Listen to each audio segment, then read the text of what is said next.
Hello दोस्तों, education IQ में आपका बहुत बहुत स्वागत है। और आज का जो पहला क्वेश्चन है वो आपके जो प्रवासी भारतीय नागरिक कार्ड धारक होते हैं उनके संदर्भ में पूछा गया है और आपको ये बताना तीन कथन दिए गए हैं, इनमें कौन सा कथन सही है। तो पहला कथन कह रहा है, कोई व्यक्ति जो अन्य देश का नागरिक है किंतु संविधान लागू होने के पश्चात किसी भी समय भारत का नागरिक था, वह OCI कार्ड प्राप्त करने हेतु पात्र है। तो पहला कथन बिल्कुल ठीक है। ये कह रहा है कि कोई व्यक्ति जो अन्य देश का नागरिक है परंतु वो संविधान लागू होने के पश्चात किसी भी समय भारत का नागरिक था तो उसको OCI कार्ड प्राप्त करने का वो पात्र होगा, यानी उसकी वो योग्यता रखता है। तो पहला कथन बिल्कुल ठीक है। दूसरा कथन कह रहा है, OCI कार्ड धारक किसी भी उद्देश्य से भारत आने के लिए अनेक बार प्रवेश बहुउद्देशीय आजीवन वीजा के हकदार होते हैं। दूसरा कथन भी सही है। ये कह रहा है कि जो OCI कार्ड धारक होते हैं किसी भी उद्देश्य के लिए भारत के लिए कितनी बार आया हो और उसका उद्देश्य बहुउद्देशीय हो या उसने जो उसका जो आजीवन हो या चाहे उससे रिलेटेड हो या उसने वीजा का किसी चीज़ के लिए वीजा लिया हो, उसका वो सबके लिए हकदार होगा। तो दूसरा कथन भी आपका क्या है, सही है।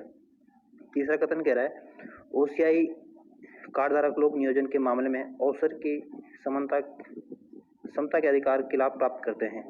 तो तीसरा कथन गलत है, क्योंकि जो OCI कार्ड धारक होते हैं जो अवसर जो अनुच्छेद 16 है उसमें ये उसके लाभ के प्राप्ति का ये अधिकार नहीं है। जो अवसर की समानता होती है आपके अनुच्छेद 16 में, इसके लिए ये लाभ के पात्र नहीं होते हैं। लेकिन ये कह रहा है कि इसके लिए पात्र होते हैं जो भारत के जो पंजीकृत प्रवासी भारतीय नागरिक और जो लोक नियोजन में अवसरों की समानता के संबंध जो संविधान अनुच्छेद 16 है उसके अंतर्गत भारत के नागरिक के अधिकारों के हकदार नहीं हो सकता ये।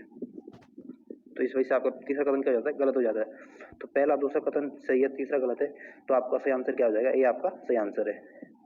नेक्स्ट क्वेश्चन है, ये आपके भाषाई अल्पसंख्यक वर्गों के लिए संदर्भ में पूछा गया है और आपको ये बताएं जो तीन कथन दिए गए इसमें कौन सा कथन सही है। तो अब देखते क्वेश्चन क्या कह रहा है, भाषाई अल्पसंख्यक वर्गों के लिए विशेष अधिकारी के संदर्भ में निम्न कथनों पर विचार कीजिए।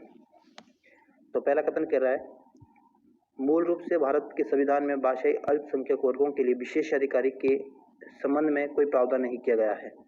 पहला कथन बिल्कुल ठीक है। कह रहा है जो भारत का जो मूल संविधान है उसमें जो भाषाई अल्पसंख्यक वर्गों के लिए कोई विशेष अधिकारी या उनके लिए कोई विशेष प्रावधान नहीं किए गए। तो ये पहला कथन बिल्कुल सही है। दूसरा कथन कह रहा है, यह अधिकारी अल्पसंख्यक कार्य मंत्रालय के अधीन होता है। तो दूसरा कथन भी बिल्कुल ठीक है। जो आपका अल्पसंख्यक वर्गों के जो विशेष अधिकारी होते हैं ये आपके जो अल्पसंख्यक कार्य मंत्रालय होता है उसका अंतर्गत ही काम करते हैं। तो दूसरा कथन भी ठीक है। तीसरा कथन कह रहा है, यह अपना वार्षिक प्रतिवेदन केंद्र सरकार को प्रस्तुत करती है। तो तीसरा कथन गलत है। ये कह रहा है कि जो इसकी जो वार्षिक जो रिपोर्ट होती है ये केंद्र सरकार को प्रस्तुत करती है, जबकि ये केंद्र सरकार को ना प्रस्तुत करती है बल्कि आपके राष्ट्रपति जो होता है उसको ये प्रस्तुत करती है। इस वजह से क्या हो जाता है, तीसरा कथन गलत हो जाता है। तो पहला कथन दूसरा कथन सही है, तीसरा गलत है। तो इस हिसाब से आपका भी आपका सही आंसर है। और केंद्र सरकार को ये अपनी रिपोर्ट ना देके बल्कि जो राष्ट्रपति है उसके समक्ष रखता है। और 1956 में एक नया अनुच्छेद जोड़ा गया था इसमें 350B, जिसके अनुसार भाषा अल्पसंख्यक वर्गों के लिए विशेष अधिकारी होगा। किसके अंतर्गत, अनुच्छेद 350B के अंतर्गत भाषा अल्पसंख्यक वर्गों के लिए एक विशेष अधिकारी होगा और जो उसकी योग्यता, उसका जो कार्यकाल होता है, उसका जो वेतन होता है, उसको जो हटाने का जो प्रक्रिया है, इसका कहीं भारतीय संविधान में उल्लेख नहीं किया गया है। और बस इतना कहा गया है जिसकी नियुक्ति होती है वो आपकी राष्ट्रपति द्वारा की जाएगी।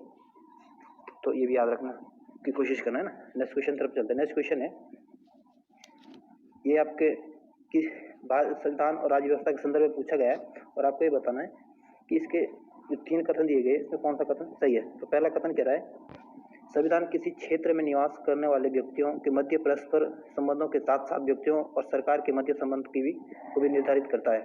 तो पहला कथन बिल्कुल ठीक है। ये कह रहा है कि जो संविधान होता है या राज्य व्यवस्था होती है जो उसके जो निवास में करने वाले जो व्यक्ति होते हैं उसके मध्य के साथ साथ उस व्यक्तियों और सरकार के मध्य भी संबंध को समन्वय का निर्धारण करते हैं। तो पहला कथन इस वजह से सही हो जाता है। दूसरा कथन कह रहा है, यह आवश्यक नहीं है कि ऐसे सभी देशों में जहां संविधान लागू है वहां लोकतांत्रिक शासन व्यवस्था विद्यमान हो।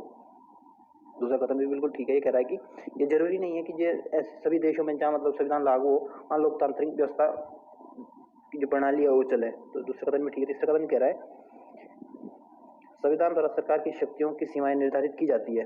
तो ये कथन बिल्कुल सही है।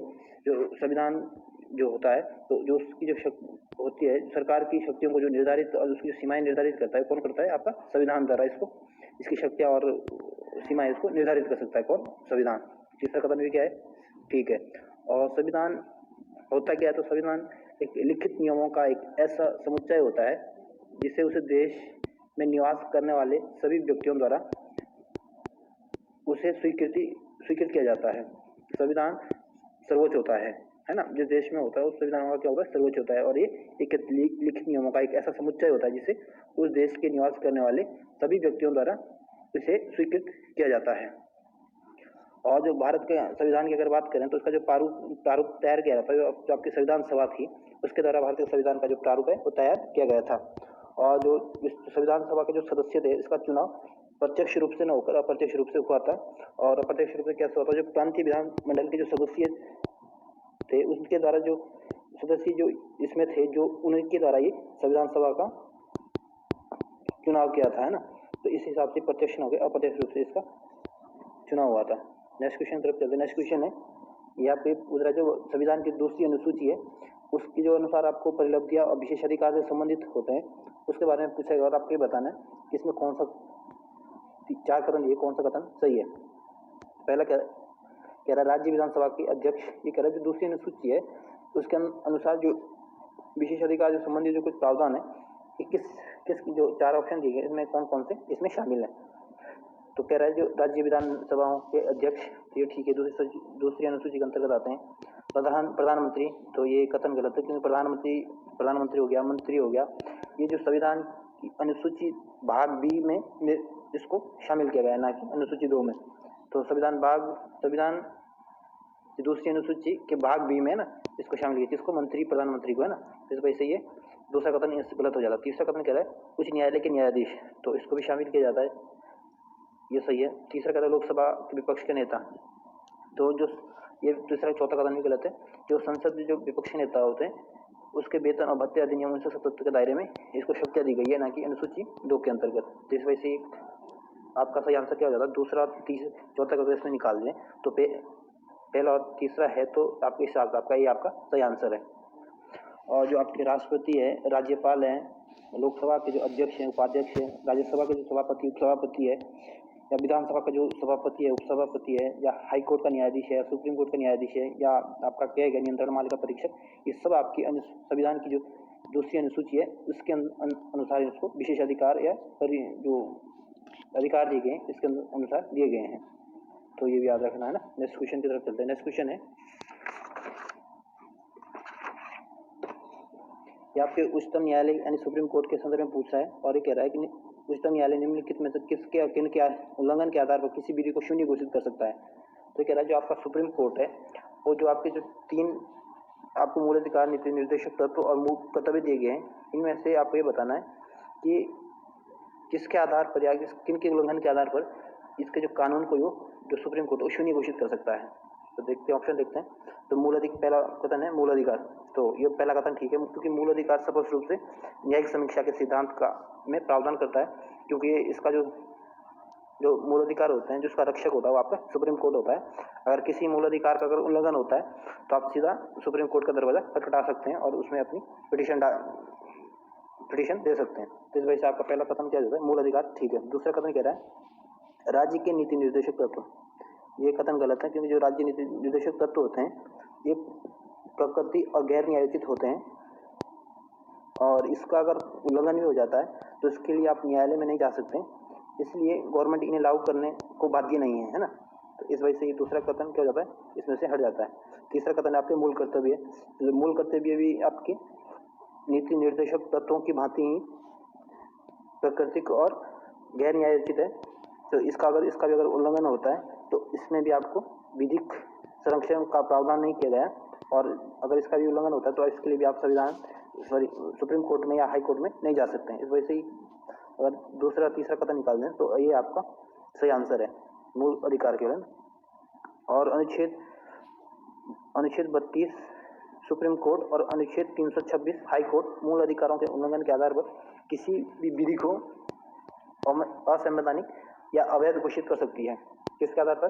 सुप्रीम कोर्ट अनुच्छेद 32 के तहत और हाई कोर्ट आपके अनुच्छेद 226 के तहत अगर मूल अधिकार का कोई उल्लंघन होता है तो इसको आधार बनाकर वो किसी भी विधि या किसी भी कानून को असंवैधानिक या अवैध घोषित कर सकती है।